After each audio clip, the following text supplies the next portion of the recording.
Hello everyone, welcome back to the channel. This presentation is brought to you by Synergy Business Advisors Noida, your trusted business mitra, providing complete advisory solutions. In today's video, we analyze a very important judgment of the Honorable National Company Law Appellate Tribunal, which clarifies when the tribunal can refuse to wind up a company even though a petition has been filed under the Companies Act 2013.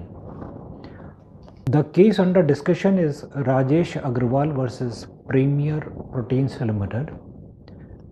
Before moving to the facts of the case, it is important to understand the legal provisions involved. Section 271 of the Companies Act 2013 empowers the National Company Law Tribunal to order the winding up of a company on certain specified grounds. These grounds include, amongst other situations, one such ground is as provided under Section 271E that a company may be wound up by the tribunal if it is of the opinion that it is just and equitable that the company should be wound up. This provision represents the corporate law route of liquidation, which is distinct and independent from insolvency proceedings under the Insolvency and Bankruptcy Code 2016. Two aspects of Section 271E are extremely important. First, the use of the word may, which clearly indicates that the power of the tribunal is discretionary and not mandatory. Filing of a petition does not automatically entitle the applicant to a winding up order. Second, the expression just and equitable is not defined anywhere in the Act. This gives wide discretion to the tribunal, but at the same time places a heavy burden on the applicant to justify why winding up is the only fair and reasonable outcome. Backgrounds of this case. In the present case, Mr. Rajesh Agrawal, the appellant, filed a petition before NCLT seeking winding up of Premier Proteins Limited under Section 271E of the Companies Act 2013. The primary contention was that due to internal disputes and breakdown of trust amongst the shareholders, it had become just and equitable to wind up the company. After examining the facts and material placed on record, the NCLT dismissed the petition, holding that the requirement of Section 271E were not satisfied. Aggrieved by the order, the appellant preferred an appeal before the NCLT. Key issues before the NCLT.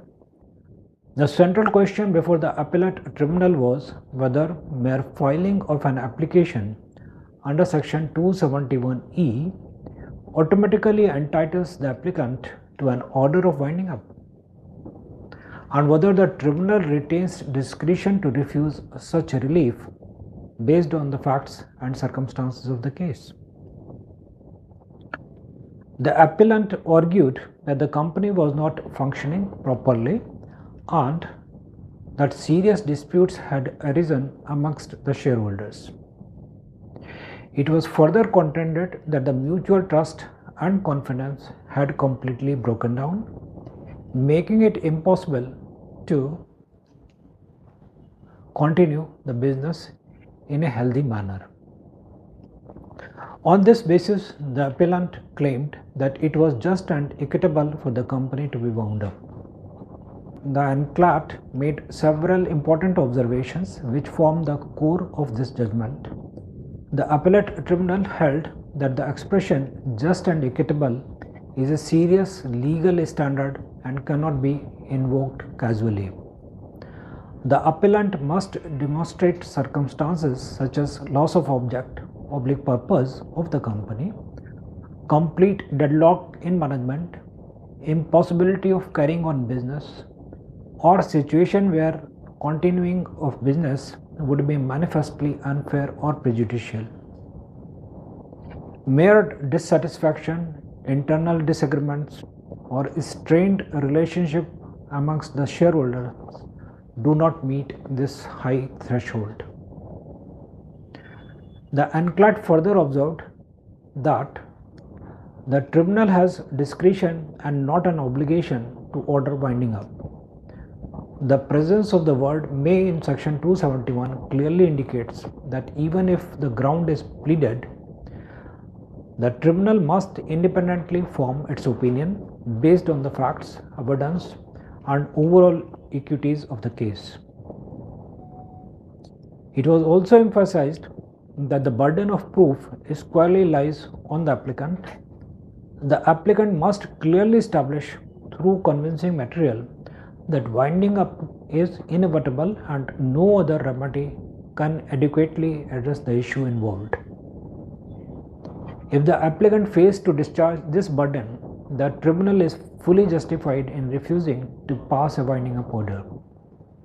Another crucial observation made by the NCLT was that the winding up a measure of last resort, since it results in death of the corporate entity and has far-reaching consequences for employees, shareholders, creditors, and other stakeholders.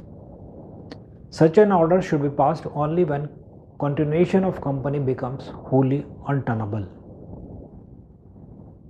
The tribunal also took note of the availability of alternative remedies, particularly under section 241 and 242 of the Companies Act 2013, which deal with operation and mismanagement. While such remedies are available and effective, the drastic step of winding up should not be invoked lightly. Final ruling of the NCLT.